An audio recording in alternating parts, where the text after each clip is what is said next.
আকাশ থমকে গেছে রাতের স্রোতে ভেসে, শুধু তোমায় ভালোবেসে।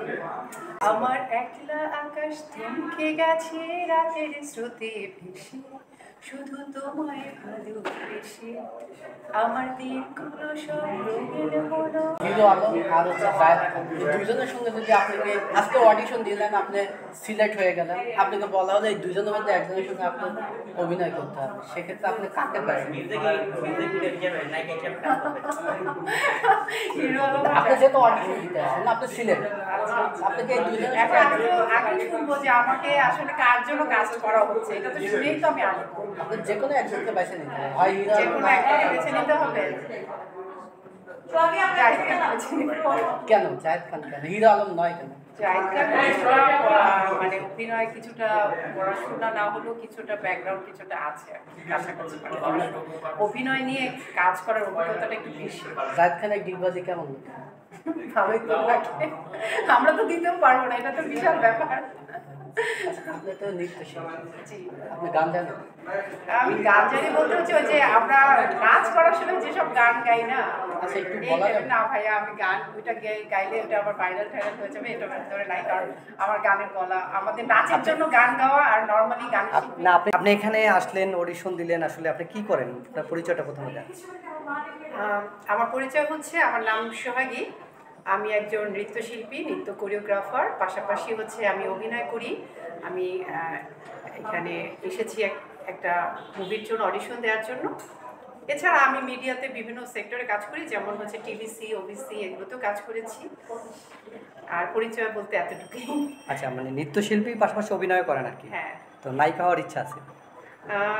আমার আসলে অভিনেত্রী হওয়ার ইচ্ছা আছে, নায়িকা হওয়ার ইচ্ছা নেই। অভিনেত্রী হওয়ার ইচ্ছা হ্যাঁ, আছে। অভিনেত্রী হলে এটা লাস্টিং করে অনেক দিন। নায়িকারা তো আসে যায়, একটা পরে হচ্ছে কি নায়িকাদের এভাবে নায়িকা থাকে না, তো তখন সবাই অভিনেত্রী হয়ে যায়। তো আমি প্রথম থেকে অভিনেত্রী হতে চাই। আইডল কাকে মানেন? আমি সুবর্ণ মুস্তাফাকে মানি। আর পুরুষদের ভিতরে? পুরুষদের ভিতরে আমার ভালো লাগতো হচ্ছে আলমগীর স্যারকে, এরপরে ভালো লাগতো সালমান শাহকে, এখন সাকিবকে ভালো লাগে, হ্যাঁ, সাকিব খান। সাকিব খানকে ভালো লাগে। আর হচ্ছে বর্তমান সময় শুভ, নিশু, ওদের সবাইকেই মোটামুটি ভালো লাগে। সিয়াম, সবার কাজই ভালো লাগে। আমার অ্যাকচুয়ালি কাজ ভালো লাগে, মানে নট এই ম্যান ওই ম্যান, মানে কোনো মানুষকে আমার ভালো লাগে না, আমার সবার কাজ ভালো লাগে। সাকিব খান তো সুপারস্টার, সাকিব খানের সব মুভি দেখা হয়? না, সব মুভি দেখা হয় না আসলে, সব মুভি দেখার জন্য যথেষ্ট সময়ও থাকে না, সব মুভি নিজেরও কাজ থাকে, তো সে কারণে সব মুভি দেখা হয় না। টিভিতে তো মাঝে মাঝে যখন অবসর থাকে তখন ছাড়লে একটা না একটা চ্যানেলে সাকিব খানের ছবি চলতেই থাকে, তো সেখান থেকেও দেখা হয় অনেক। আচ্ছা, সবাই আসলে মানে সাকিব খান সুপারস্টার, সবাই মিডিয়ায় অনেকে ভাইরাল হওয়ার জন্য বিভিন্ন কারণে সাকিব খানকে নিয়ে পড়ে আছে। আসলে এই জিনিসটা তো আগে ছিল না, এখন আসলে প্রত্যেকটা মানুষ এক একটা সুযোগ খোঁজে। আসলে এই যে কয়েকদিন আগে একটা ট্রেন্ড চলতেছে, এই বিষয়টাকে আপনি কিভাবে দেখেন? মিষ্টি জান্নাত সাকিব খানকে নিয়ে বলেছিল কি? হ্যাঁ হ্যাঁ, বিয়ে করতে চায়, তার বিয়ে তৃতীয় করতে স্ত্রী। চাচ্ছে, হ্যাঁ হ্যাঁ, এটা ঠিক না। মানে একজনকে বেস করে উপরে ওঠাটা একদমই উচিত না, এটা নিজের জন্য ভালো না, এবং যাকে বেস করে উঠতে চাচ্ছে, যার বদনাম করে উঠতে চাচ্ছে, সেটাও ঠিক না। কারণ এটা লাস্টিং করবে না। আপনি দেখেন 15 দিন হতে পারে, 1 মাস হতে পারে, বা 2 মাস এই গসিপটা চলবে, তারপর কিন্তু সব আগের মতো হয়ে যাবে। অতএব এটা কিন্তু টিকবে না, এটা একদম উচিত না আমার মতে। আর আপনি যদি কাজ দিয়ে উঠতে পারেন তাহলে আপনাকে মনে রাখবে। কাজ দিয়ে উঠতে পারলে আপনার কাজটাই মানুষের মনে থাকবে। ব্যক্তি, আপনার ক্যারেক্টার বা ব্যক্তি, আপনি গসিপ, এটা কিন্তু বেশি দিন থাকে না।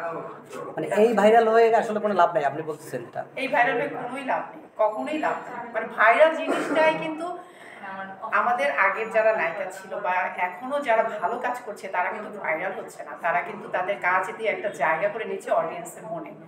ভাইরাল কিন্তু থাকে না, ভাইরালটা যেভাবে ওঠে আরেকজন ভাইরাল হয় সেটা কিন্তু পড়ে যায়, তো এটা তো কোনো লাভ নেই। এটা বেসিক্যালি তো এটা তো একদম এটা কারণ বৃষ্টির জান্নাতকে তো চিনতাম না, এখন বৃষ্টির জান্নাতের প্রোফাইলে ঢুকছি, এখন ওকে আমরা খুঁজছি, ওর কথা শোনার জন্য ওকে সার্চ করছি, এটাই তো, আর কিছু না। এখন সাকিব যখন জানবে, সাকিব যখন ওকে নিয়ে দুইটা কথা যদি বলে, রিপিট করে, যে সেটা যে কোনোভাবেই হোক, পজিটিভ নেগেটিভ যেভাবেই হোক যদি করে, এটা তো ওর একটা বিশাল ব্যাপার।